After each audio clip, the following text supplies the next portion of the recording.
Good day mga ka-idol. Andito naman tayo sa bukid, oh. Grabe ito, nasa bukid tayo, nasa gitna tayo ng bukid. Yan mga ka-idol.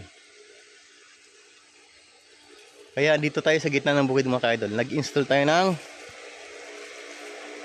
Sitmatic water pump.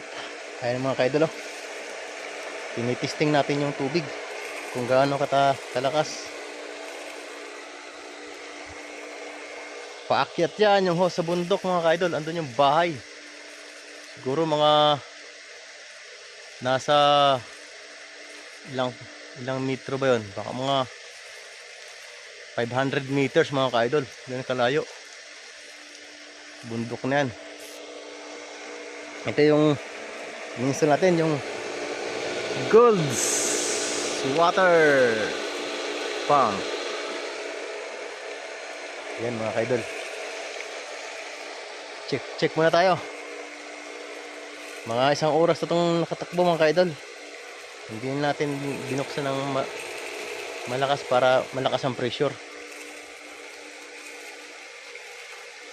Thank you for watching.